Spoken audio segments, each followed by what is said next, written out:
at 4. As the government shutdown drags on, SNAP benefits remain in limbo while food pantries like this are feeling the strain. The new relief that could help keep food on the table.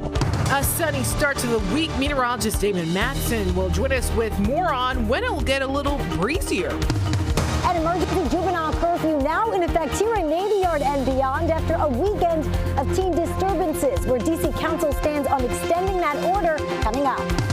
Then a Chevy Chase business slicing up a good deal for SNAP recipients. It's sad, it's horrific, and we want to be able to do anything we can here. While they're stepping in during the government shutdown. And some students in Hagerstown now walking away with new coats while the local fire department is stepping in to help. You're watching the station covering all of the DMV. This is DC News Now. And thank you for joining us for DC News Now at 4. I'm Mark Hall. And good afternoon. I'm Annalisa Gale. Well, right now we are less than 48 hours from the breaking of the record of the longest government shutdown. Senate Democrats have voted 13 times against reopening the government, saying that they need the president and Republicans to negotiate with them first. The president is desperate for SNAP benefits to flow to the American citizens who desperately rely upon it. This is an intentional decision not to pay full benefits because the money exists. Now, this all comes as families who rely on SNAP benefits are left in limbo, and local food pantries are feeling the strain here as the government shutdown continues. And just as the Trump administration announces that it will partially fund SNAP after 2 federal rulings. DC News Now's Liberty Simmons joining us live from Fairfax County now. And Liberty, how are food banks and local leaders helping to keep food on the tables? Well, Annalisa and Mark, with so much uncertainty surrounding the SNAP benefits, food banks such as Food for Others here have been seeing a surge of people coming through their doors, and they expect the need to keep growing.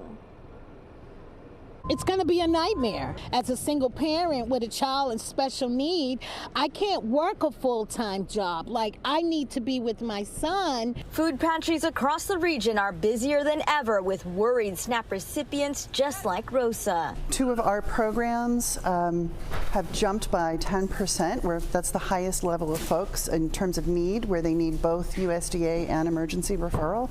That's up 10% over this time last year. That's not normal. Virginia Governor Glenn Youngkin launched the Virginia Emergency Nutrition Assistance Program to ensure SNAP recipients still receive some benefits on a weekly basis. He blamed Democrats for the mess. To use hungry Americans and hungry Virginians as a hostage in a negotiation that is all about their political future is deplorable. But Virginia Congressman James Walkinshaw, who toured Food for Others Monday, says the president is to blame. I think clearly with respect to the SNAP benefits, the Trump administration has tried to weaponize hunger. 2 recent federal rulings direct the administration to continue to fund SNAP, and benefits could restart by Wednesday. I feel like it's a good thing that the states are stepping in and taking over on the SNAP benefit part, but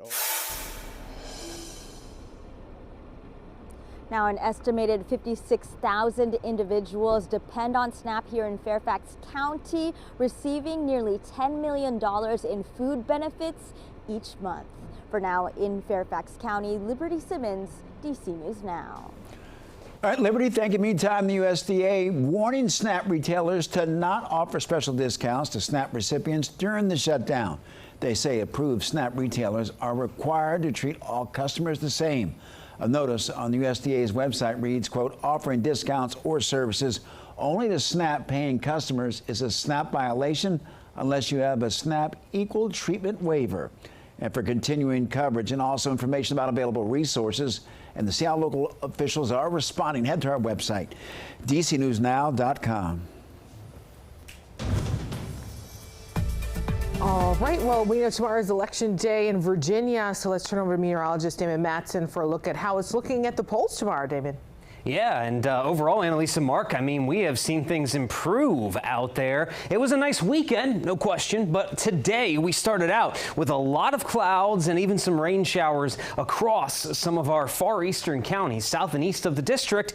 We had that bit of wet weather, and most of us saw the clouds for a brief bit of time. That was all thanks to this coastal low that's been pulling away ever since the early morning time. So things have been mostly clearing out. Now, we do have another front right here that is sweeping toward us as we head into the evening time. But notice, at least the southern part of this front, there's no wet weather and there's hardly any clouds attached to that. The showers from that front are staying well north of us in New York. So overall, we've been drying out and we have been seeing a good bit of sunshine, and that's allowed our temperatures to bounce back nicely. I mean, we have 68, feeling pretty warm over in Manassas, 69 Culpeper, 64 DC, a few 50s as you head west of I-81. But all in all, that comfortable feel we had from over the weekend, it's continued today thanks to that sunshine. Now, as we head into the night and skies remain fairly clear, we will see those temperatures dropping back into a chillier range. But can we keep these clear skies and comfortable temperatures going into Tuesday? And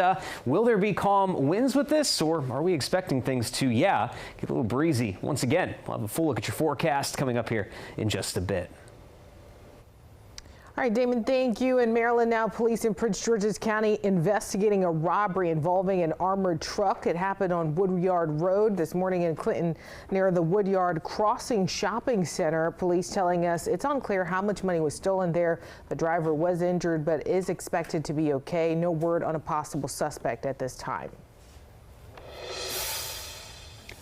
In the district, D.C. Mayor Muriel Bowser enacting a limited juvenile curfew after several teenagers were arrested in Navy Yard on Halloween. Yeah, video showed a large crowd gathering in Navy Yard there, engaging in what police say was disorderly behavior. They say the crowd grew to several hundred people after many teens allegedly engaged in fights and disrupted traffic. 5 teenagers from ages 14 to 18 were arrested. 1 police officer suffered minor injuries. DC News Now's Marielle Carbone joining us live from Navy Yard now, which is one of the areas in the extended curfew zones there. Marielle, what are you learning? Well, Annalisa, at 6 p.m. tonight, teens, large groups, they can no longer gather here in Navy Yard, as well as other areas like the U Street Corridor, Union Station, and Banneker Rec Center. So that limited curfew is in effect through Wednesday, but all of this is unfolding as D.C. Council is set to vote on considering reinstating some emergency legislation on the juvenile curfew tomorrow. It was just a big chaos. Kids running around. Victor Ford says he was getting off the Navy Yard Metro with his son Friday when he saw this scene unfold.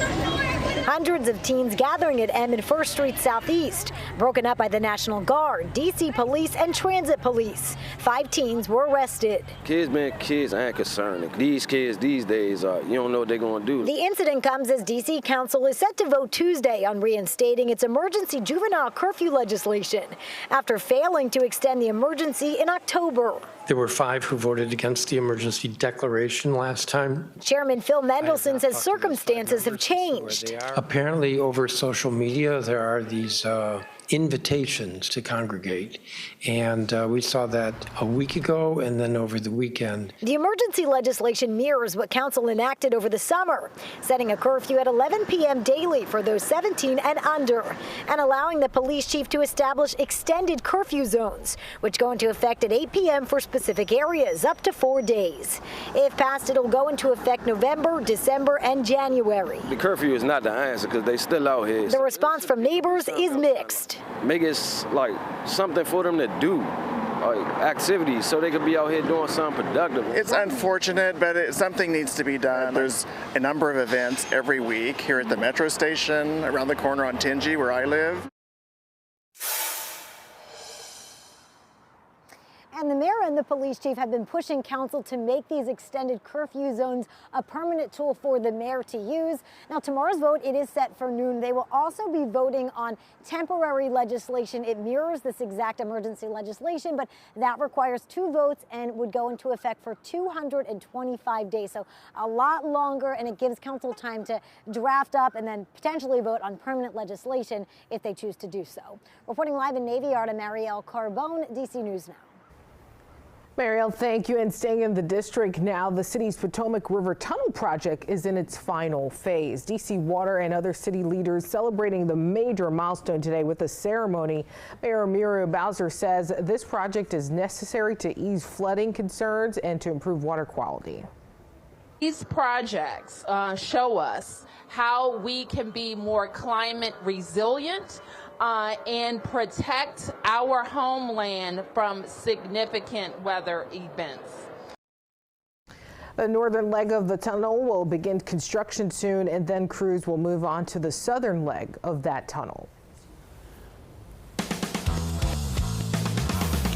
All right, turning now to sports. It is Annalisa Misery Monday for the Commanders following an ugly loss to the Seattle Seahawks, 38-14 on Sunday Night Football. Yeah, it was a tough one. The final score wasn't the biggest blunder for the team, though, as the Commanders suffered some serious injuries to key players. A lot of injuries, Annalisa. Let's join now by Sports Director Derek Forrest. Derek, let's start with quarterback Jayden Daniels. Where do things stand right now? Yeah, we did get an update today from head coach Dan Quinn, and I guess we can call it best case scenario for what we saw last night in the game. Injuries have really haunted the Washington Commanders this season, and now Jayden Daniels is hurt for the third time this season after leaving the game in the fourth quarter with a dislocated elbow. Now, as for when we could expect a return to play for Daniels, there's currently no timetable for his return. According to head coach Dan Quinn, this could come later in the week. However, Quinn did say Monday, quote, he'll be knocked out for a while, unquote.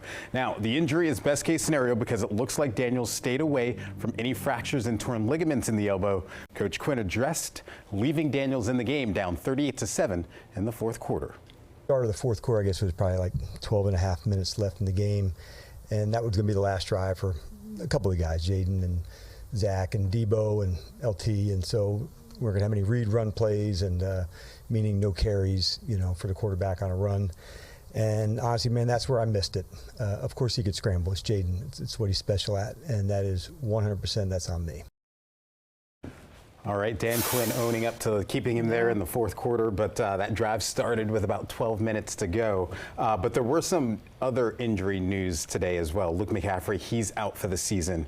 He broke his collarbone on the first play of the game during the opening kickoff. And then of Marshawn Lattimore, defensive back, he has a torn ACL, so he is also out for the year. Terry McLaurin does not look like he's going to play this Sunday, as he's been dealing with his hamstring injury as well. So a lot of injuries for the Commanders. 17 so far this season, 13 of them were starters so far. So. And Derek, they never really had a chance to play together. You know, some key players were always out. Yeah, it doesn't help with chemistry. Right. It's part of the game, but the Commanders have been hit really hard with the injury bug for sure. All right, well, we wish them the best and hopefully they'll recover soon.